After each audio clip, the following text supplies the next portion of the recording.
मागच्या व्हिडिओमध्ये मी तुम्हाला याच्या आधीचा व्हिडिओ दाखवला होता आणि आता आपण आलेलो आहोत आळंदी चौकामध्ये. हा आहे मेन चौक आणि इथे आल्यानंतर खूप छान तुळशी वृंदावन आहे. जे असंच म्हणजे जे बनवलेलं नसतं का आर्टिफिशियल तसं बनवलं आहे. खूप सुंदर असं तुळशी वृंदावन आहे आणि इथे जे सिम्बॉल आहे ते सुद्धा खूप छान आहे. वारीच्या वेळी आपण नेहमी आल्यावर इथे खूप गर्दी असते, त्यामुळे आम्ही कोणत्या ना कोणत्या निमित्ताने इकडे आलो होतो. त्यामुळे म्हटलं की आपण दर्शन घेण्यासाठी आता जाऊयात मंदिराकडे.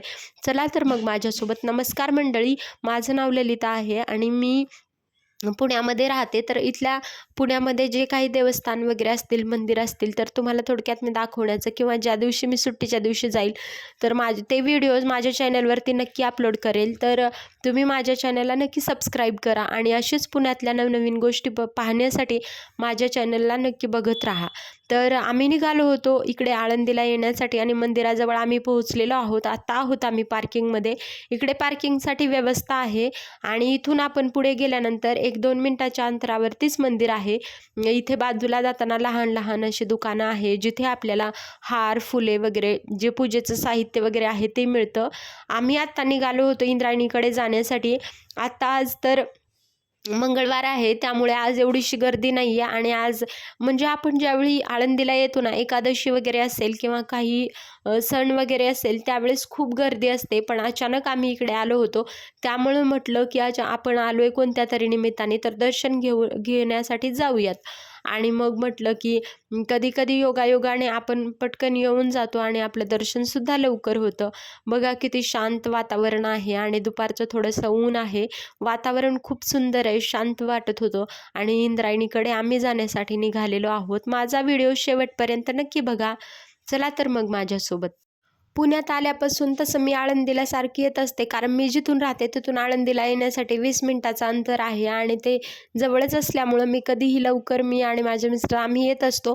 पण माझी बहीण आणि माझ्या बहिणीची मुलगी हे आत्ताच इकडे आले होते आणि त्यांना पण म्हटलं की इकडे आपण कोणत्या तरी निमित्ताने आलो आहे, तर आपण दर्शन घेऊन जाऊयात. आणि त्यांना पण खूप दिवसानंतर ते इकडे आले होते, म्हणून म्हटलं आपण मंदिराकडे जाऊयात.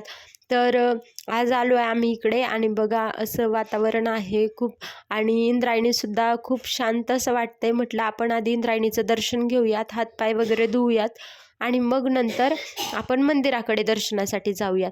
आल्यानंतर आधी आपण म्हणजे तीर्थस्थानाच्या ठिकाणी नदी किंवा जे असतं ना तिथे आपण यासाठीच जातो की तिथल्या नदीपात्राचं आपण दर्शनसुद्धा घेतो आणि त्याच्यामध्ये हातपाय धुवून आपण जे असतं ना म्हणतो आपण पवित्र होतो किंवा तिथलं जल स्पर्श करून वगैरे. तर म्हणून आम्ही इकडे आलो होतो आणि बघा खूप सुंदर इंद्रायणीचं पात्र आहे आणि इथे आल्यावर असं शांत वाटतं की ते बसूनच राहावं. मग नंतर हे काका भेटले होते आम्हाला, कारण इकडे आपण दर्शनासाठी आल्यानंतर प्रत्येक म्हणजे इकडे भेटत असतात हे गंध वगैरे आपल्याला लावतात. आता आमच्याकडे सुट्टे पैसे नव्हते, पण ते काका म्हणाले की लावतो म्हणून आणि मग त्यांनी आम्हाला लावलं. मग त्यांच्याकडे होतं QR कोड. आम्ही म्हटलं की आमच्याकडे सुट्टे पैसे नाहीत, पण ते म्हणाले माझ्याकडे QR कोड आहे. मग नंतर गंध वगैरे लावलं, त्यांना पैसे पे केले आणि आम्ही अशा प्रकारे काही फोटोज वगैरे काढून घेतले आणि मग आम्ही निघालो मंदिराकडे जाण्यासाठी. इथे आल्यानंतर ना आपलं मन खूप रमतं, कारण सुट्टीच्या दिवशी आपण काम करून करून खूप बिझी शेड्यूलमध्ये आपण म्हणजे धावपळीचं आयुष्य तर जगतच असतो. पण त्याच्या ठिकाणी जर सुट्टीच्या दिवशी जेव्हा आपण कधी तीर्थस्थानाच्या ठिकाणी येतो किंवा मंदिरामध्ये येतो तर खूप शांत असं वातावरण वाटतं. म्हणून आम्हीही आलो होतो आज आणि इथे आल्यानंतर ना खूप मन प्रसन्न असं वाटतं. आपलं जे काही टेन्शन आहे ते सगळं विसरून आपण देवाच्या दर्शनाला जेव्हा जातो ना खूप शांत आणि प्रसन्न वाटतं. आणि काय माहिती, मला प्रत्येक मंदिराकडे दर्शनाला जाण्यासाठी खूप आवडतं. आता आम्ही आलो होतो इकडे ज्ञानेश्वर माऊलींचं जे मुख्य दरवाजा आहे ना, आपण आज जाण्यासाठी निघालो होतो. आम्ही पूजेसाठी घेतलं होतं हार आणि तुळशीचे जे पत्र असतात ना, तुळशी पान वगैरे ते घेतलं होतं आणि इथे आहे समोर एक कासव, तिथे दर्शन घेतलं आणि आपण निघालो पुढे जाण्यासाठी. आता आपण आज जाण्याच्या आधी इथे हैबतराव बाबा म्हणून त्यांची ही पायरी आहे. तर याचं एवढं माहिती मला नाही माहिती, पण ती पायरी आपण ओलांडूनच जातो. त्या पायरीवरती पाय आपण कुणीही द्यायचा नसतो आणि मुख्य दरवाजातून आत गेल्यावर हे असं खूप छान मंदिर मंदिर आहे. आतमध्ये आल्यावर एवढं शांत वातावरण होतं ना, खूपच शांत होतं. तसं भाविकांची आज खूप जास्त गर्दी नव्हती, कारण आम्ही मध्येच आलो होतो. त्यामुळे आमचं लवकर दर्शन म्हणजे लवकरच दर्शन होईल असं वाटत होतं. चला तर मग आता आम्ही निघणार आहोत दर्शन घेण्यासाठी. आपण इकडून डाव्या साईडने गेल्यानंतर दर्शनाची रांग लागते आणि आपल्याला तिथे जायचं आहे दर्शन घेण्यासाठी. बघा असं मंदिराचं काही मंदिर आहे आणि इकडे आल्यावर ना आपल्याला वाटतं की इथेच बसून जावं, कारण आता आम्हाला इथे आल्यावर एवढं शांत वाटत होतं ना, कारण आम्ही बाहेरून तेवढा प्रवास करून दगदग करून उन्हाचे दिवस ऊन वगैरे पण असतं दुपारी, तर इकडं म्हणून आम्ही म्हटलं की थोडा वेळ शांत वातावरणामध्ये येऊयात, माऊलींचं दर्शन घेऊयात आणि मग संध्याकाळच्या वेळी निघूयात परत. तर आता आम्ही निघालो आहोत दर्शनासाठी जायला. इकडून आपल्याला पुढे गेल्यानंतर दर्शन रांगा असतात. आम्ही आलो होतो इकडे. इथून आपल्याला पुढे दर्शन रांगेसाठी जावं लागतं आणि आतमध्ये बघा दर्शन रांगा आहेत, मी तुम्हाला दाखवते. तर इथून पुढे सरळ गेल्यानंतर जो पुढे दरवाजा दिसतोय तिथून आपल्याला दर्शनाच्या रांगा असतात आतमध्ये. आणि दर्शनासाठी काही म्हणजे कारणामुळे बघा इकडे अशा दर्शनाच्या रांगा केलेल्या आहेत. तिथे आपल्याला थांबावं लागतं आणि 2 मिनिटांच्या अंतरावर मध्येच आपलं थोड्या वेळामध्ये दर्शन होईल. आता काहीतरी पूजा वगैरे चालू होती, त्यामुळे थोडा वेळ दर्शन बंद केलेलं होतं. अशा प्रकारे काही व्यवस्था आहे आणि आपल्याला इथून दर्शन रांगेमध्ये सोडलं जातं. आम्हालाही इथे 5 मिनटं वगैरे थांबावं लागलं. नंतर आम्ही निघालो दर्शनासाठी. खूप तशी गर्दी नव्हती, कारण आपण एकादशीच्या दिवशी किंवा कधीही जर आलं तर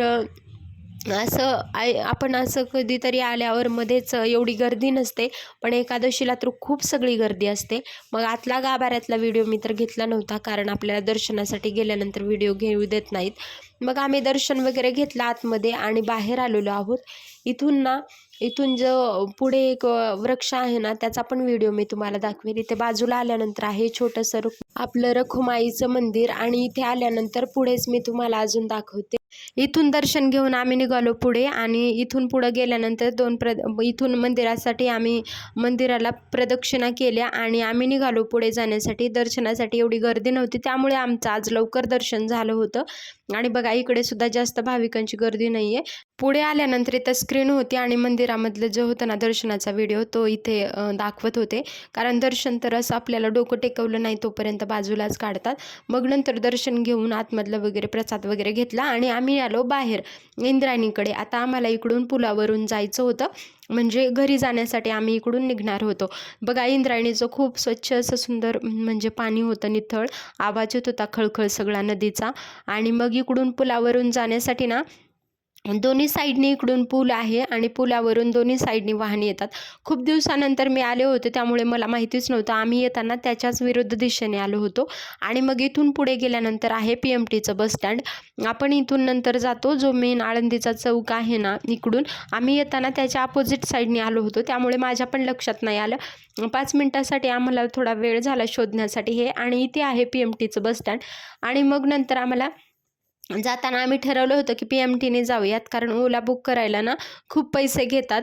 तर आपल्याला PMTने डायरेक्ट आम्ही जिथे राहतो ना तिथपर्यंत PMT आहेत, म्हणून आम्ही थोडा वेळ इथे वाट बघत होतो आणि आम्ही आलो होतो इथे बस स्टँडमध्ये.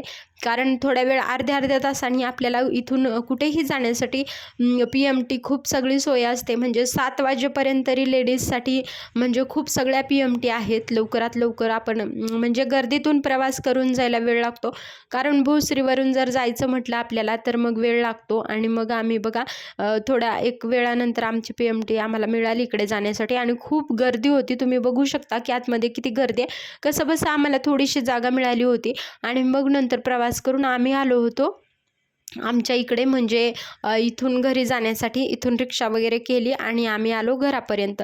तर आजचा दर्शनाचा व्हिडिओ कसा वाटला हे मला कमेंटमध्ये नक्कीच सांगा. आणि माझे असेच नवनवीन व्हिडिओज पाहण्यासाठी माझ्या चॅनलला प्लीज सबस्क्राईब करा. आणि पुण्यातले जे काही ठिकाणं असतील किंवा जे सुट्टीच्या दिवशी मला ज्या ठिकाणी मी जाईल तिथले व्हिडिओ मी नक्कीच अपलोड करेल. तसेच माझ्या क्लिनिकमधले वगैरे डेली रुटीन जे असेल माझं ते सुद्धा मी माझ्या चॅनलवरती अपलोड करत राहते. तर माझे व्हिडिओ नक्कीच बघा. मग आज तर खूप प्रवास केला होता, दिवसभर आमचा इकडेच गेला होता, त्यामुळे खूप भूक लागली होती. आता घरी जाऊन स्वयंपाक बनवून आम्हाला करायचं आहे जेवण. तर भेटूयात माझ्या पुढच्या व्हिडिओमध्ये. पूर्ण व्हिडिओ बघितल्याबद्दल मनापासून धन्यवाद. आणि माझ्या चॅनलला नक्की सबस्क्राईब करा. भेटूयात माझ्या पुढच्या व्हिडिओमध्ये.